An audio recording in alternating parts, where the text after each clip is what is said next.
Thank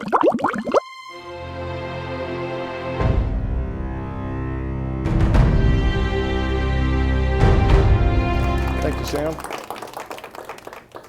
Well, we're going to talk about Thanksgiving in America. We're going to talk about thankfulness to God. We're going to examine thankfulness a little bit. We're going to talk about Thanksgiving, and that's a prized project for me. I'm happy to talk about this subject because the Freedom Project is all about teaching people about our heritage and our history, and that heritage includes thankfulness to God. It includes a godly foundation. In fact, one of our key tenets is that our rights come from God. Now we're going to look at Thanksgiving in America from several different perspectives. Not all Americans see this holiday the same way. A lot of them celebrate it, but a lot of them fail to realize the real roots of Thanksgiving. Here's James W. Baker, senior historian at the Plymouth Plantation, and it is PLI. And here's what he has to say about Thanksgiving. He said, "The reason we have so many myths associated with Thanksgiving is that it's an invented tradition. It doesn't originate in any one event. It's based on the New England Puritan Thanksgiving, which is a religious Thanksgiving, a traditional harvest celebration, which was throughout England and New England, and many other ideas like commemorating the Pilgrims. All of these have been gathered together and transformed into something different from the original parts." Now, that is effectively true. Most of that is true. George Washington, John Adams, James Madison, and many other presidents issued proclamations calling for Thanksgiving in America. It was a major event. George Washington, it was in conjunction with the U.S. Constitution, the issuance of the U.S. Constitution, and the end of the War of 1812 in Madison's case. So there were other days when we used to celebrate. There are about 4 views I found when I did some research on this. There's an incredible amount of information on Thanksgiving out there. There's the modern view, which is Turkey Day. There's the radical view, the invaders, murderers, evil, etc. That's one view. The official view, that's Bradford's writings and Washington's proclamation and Lincoln's proclamation and the governmental view. And then there's the truth, which I believe is the blessings and the thankfulness that comes with worship of God and with the blessings of God. So we have the modern view. We have beefy gladiators that chase each other around, revolving around a pigskin in a field in Miami or Dallas or someplace, or Detroit. We settle into our living rooms and we loosen our belts and we wave off that second or third piece of pie. And that's kind of Thanksgiving. We groan about how much we've eaten. We're all familiar with that, so I'm not going to waste a lot of time with that. The radical view, it's out there, believe me. The usual suspects, the leftists, the atheists, the agnostics, the immoral, they see the Pilgrims and the whole celebration as a bunch of murderers who pillaged and burned and then sat down to have turkey to celebrate their horrors. If you don't believe that, visit the American Indian Movement websites, any of them. There are a number of them. Russell Means says on one website, this is the UAIN website, UAIN, the United American Indians of New England or whatever. He says, quote, "After colonial militia returned from murdering all the men, women, and children of all the Indian villages in the area, the governor proclaimed a holiday and a feast to give thanks for the massacre. He then encouraged other colonies to do likewise.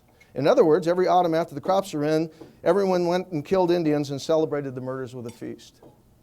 The official view now is basically, most of us feel like William Bradford and the settlers in the early days. They had a dinner with the Indians, and they gathered in the autumn of 1621 to celebrate the first bountiful harvest in the land of plenty. And that first winter had been kind of harsh, and some of the people had died, but the survivors were hardworking and tenacious, and with the aid of a little agricultural expertise from the local Indians, they were able to move on. The Wampanoag, the Narragansett, and the Mohegan. And they thanked their Creator for an abundant harvest, the second autumn in this new land. The truth about Thanksgiving goes a little bit deeper. We shouldn't simply accept the whitewashed sort of secular version, watered down and simplified for easy dismissal, or the superficial version that I call Thanksgiving light, that a lot of Christians belong to, that they're in that school because they really never looked at this. And it links together the two parts of my change in my view, the political view and the religious. The harvest of 1621, folks, was not bountiful, nor were the colonists hardworking or tenacious. 1621 was a famine year. Many of the colonists were lazy thieves. Now, I'm going to get something thrown at me here, but let me read to you. This is the history of the Plymouth Plantation by the governor of the colony, William Bradford. He reported, quote, The colonists went hungry for years because they refused to work in the fields, preferring instead to steal. Bradford recalled for posterity the colony was riddled with corruption and discontent. The crops were small because much was stolen both by night and day, and became scarce eatable. The harvest feasts of 1621 and 22 all had their hungry bellies filled, but the relief was short-lived and deaths from illness due to malnutrition continued.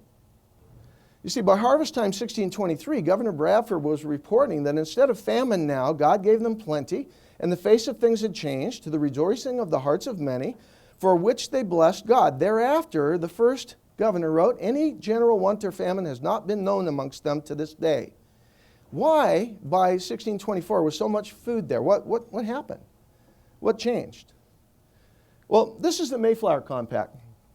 Okay, and this is the group and the picture most people associate with it. And it begins, in the name of God, amen. Now, what's the meaning of the word covenant? It's an agreement between people and God, or between two people, or between different entities. It's basically a pact. In this case, it was a pact with God in the name of a bunch of people, and amongst those people, they agreed to something. The problem was they signed this document before disembarking from the Mayflower. It took famine and corruption and death and the end of man's folly and his sin when he attempted to build outside the framework of God without the guidance of God. It wasn't until late 1622, or the low point of the colony, that the practical application of the principles of that compact were applied, socially, economically, and spiritually. Up to that point, they basically had socialism. They had everything in common. Let me read something here from Bradford again. Quote, they began to think how they might raise as much corn as they could and obtain a better crop. What decision was decided on? It was simple enough. He simply, quote, gave each household a parcel of land and told them they could keep what they produced or trade it away as they saw fit. What? That wasn't the American way of life to start with? No. The Mayflower Compact, it required, quote, all profits and benefits that are got by trade, working, fishing, or any other means were to be placed in the common stock of the colony, and that all such persons as are of this colony are to have their meat, drink, apparel, and other provisions out of the common stock. That, folks, is socialism. Okay?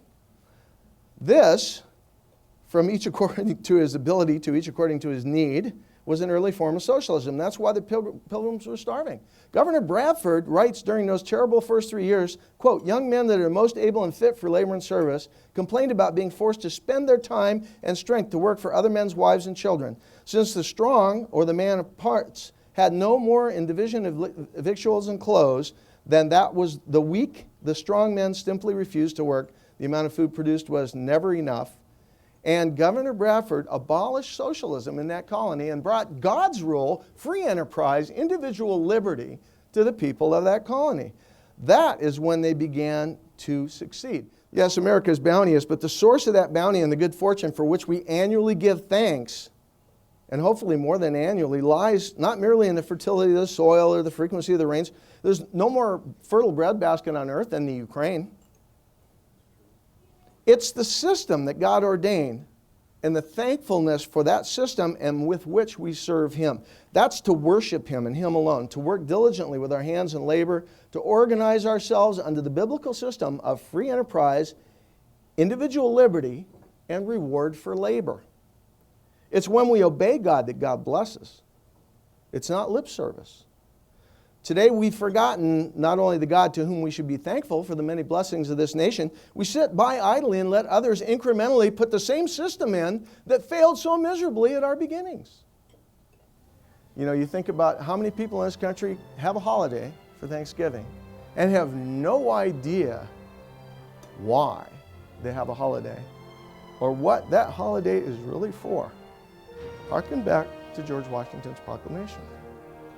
What is our duty on Thanksgiving? It's certainly not to watch the Cowboys. I'm a football fan, not as much as I used to be. It's fading with years and busyness, but that's not our duty. A large turkey is not our duty. Even family and friends gathering together, as nice as that is, that's not our duty. Our duty is to give thanks to the Creator that created us, our nation, everything in it. I believe created the government that we live under, although albeit, under duress. The Constitution is it's being assailed on a daily basis. But that very government and this very nation and the foundations of it were built upon the graciousness and the blessings of God. And for that, we have set aside a day that we still celebrate. I anticipate there'll be a challenge to that one day, just like to the National Day of Prayer. But we still celebrate the gift of God, the blessings of God on our nation.